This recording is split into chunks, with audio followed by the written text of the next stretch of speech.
Vítejte v našem videu. Dnes se podíváme na klíčový prvek úspěšného podnikání, podnikatelský plán, proč je důležitý, jak ho vytvořit a jak může pomoct vašemu podnikání. Pojďme se do toho pustit.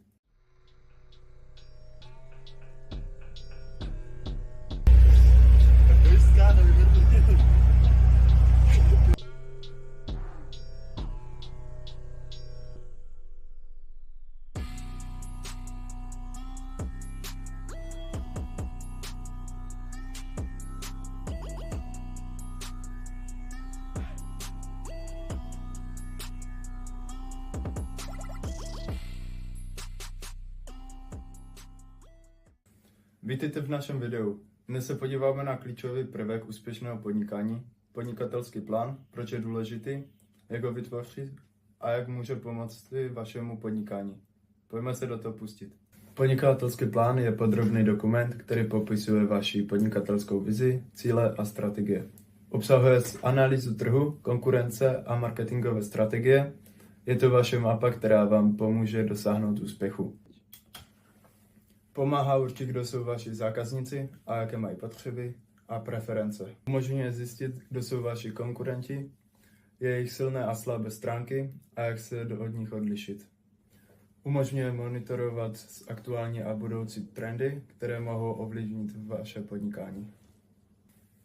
Umožňuje monitorovat aktuální a budoucí trendy, které mohou ovlivnit vaše podnikání. Pomáhá určit potenciální objem prodeje a příležitosti pro růst. Zajišťuje, že podnikání je v souladu s právními požadavky a předpisy. Tyto funkce jsou klíčové pro informované rozhodování a strategické plánování v podnikání. Podnikatelský plán má několik klíčových funkcí. Především pomáhá definovat cíle a strategii. Dále se zaměřuje na řízení cashflow a plánování financí. Co vlastně chcete dosáhnout? Jaké jsou vaše krátkodobé a dlouhodobé cíle? Jak budete řídit své finance? Jaké jsou vaše předpokládané příjmy a výdaje? Jak se vypořádáte s krizovými situacemi? Je dobré mít strategii pro nečekané události. V první fázi se zaměříme na rozvoj vztahu s klíčovými zákazníky, kteří budou využívat naše služby pravidelně. Cílem je dosáhnout stabilního měsíčního obratu, který nám umožní pokryt základní provozní náklady.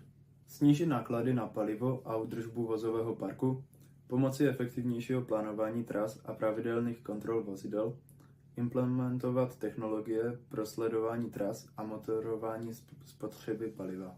Aktivně budovat značku prostřednictvím digitálního marketingu, účastí na lokálních akcích a budování partnerských vztahů s malými a středními podniky. Jakmile získáme stabilní pozici na domácím trhu, budeme uvažovat o expanzi do dalších regionů nebo poskytování mezinárodní přepravy. Zavedení nových služeb, jako je například specializovaná doprava pro e-commerce firmy, ekologická doprava s nízkou uhlíkovou stopou nebo expresní přeprava. Implementace nových technologií, například automatizace procesu, sledování zásilek v reálném čase pro zajištění lepší efektivity, spolehlivosti a bezpečnosti.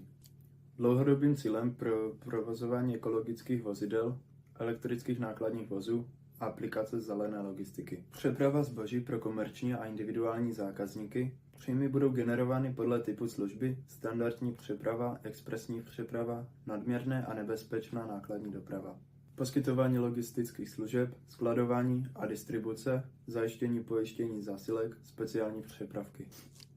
V první fázi bude obrat tvořen především příjmy z pravidelných zákazníků. S růstem zákaznické báze se předpokládá růst o 15 až 20 % ročně. Například první rok 2,5 miliony korun, druhý rok 3 miliony korun, třetí rok 3,6 milionů korun. Vozový park, kancelářské a skladové prostory, technologie pro správu a sledování zásilek. Palivo a údržba vozidel, mzdy pro zaměstnance, řidiči, dispečeři a administrativní pracovníci. Pojištění vozidel a odpovědnosti, náklady na marketing a reklamu, pronájmy prostor, kanceláře, sklady. Software pro logistiku a optimalizaci tras. 25% z celkových nákladů, mzdy 30% z celkových nákladů, pojištění a bezpečnostní náklady 10%, marketing a reklama 5%, údržba vozového parku 15%. V prvních letech je nutné očekávat nízký nebo žádný zisk. protože se většina financí investuje do rozvoje a zajištění růstu firmy. V dalších letech by měl zisk růst postupně s tím, jak se zefektivní provoz a rozšíří klientela.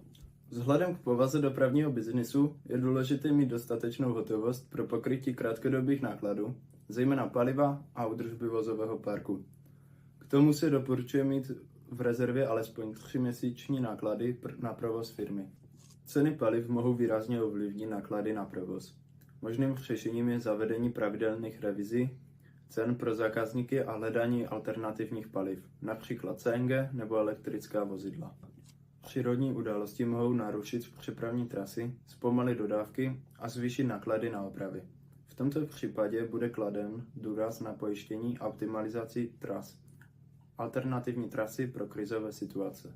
Při ztrátě velkého zákazníka, například smlouvy s obchodním řetězci, může dojít k poklesu příjmu. Tato situace si vyžádá diverzifikaci portfolia klientů a nabídku nových služeb, která osloví širší spektrum trhu.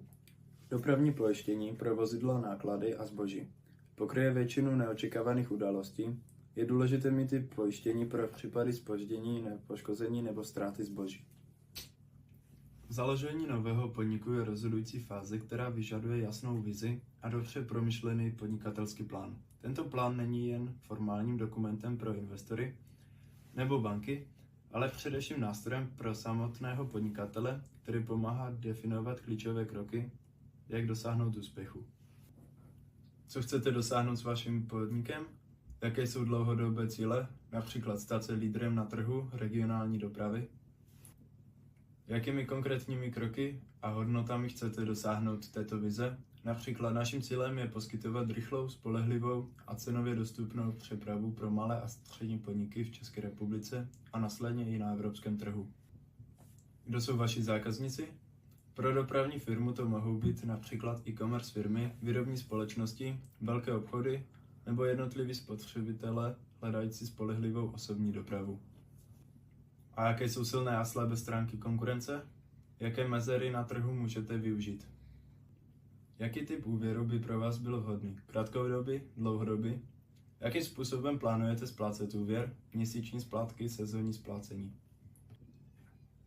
Pokud budete hledat investora, jakou část podniku jste ochotní nabídnout? Jaké výhody pro investora můžete nabídnout? Například podíl ze zisku nebo dividendy. Zvažte možnosti získání dotací nebo státních podpor pro začínající podniky, zejména v oblasti ekologické dopravy nebo inovací. Jaký je očekávaný tok peněz v průběhu prvních několika měsíců a let? Jaký bude rozdíl mezi příjmy a výdaji? Jakým způsobem bude firma generovat zisk? Co musí nastat, abyste byli schopni pokrýt náklady a dosáhnout zisku? Představte plán financování investorům a bankám, takže prokážete, že máte nejen detailní rozbor financí, ale i silnou strategii, jak maximalizovat návratnost investic a minimalizovat rizika.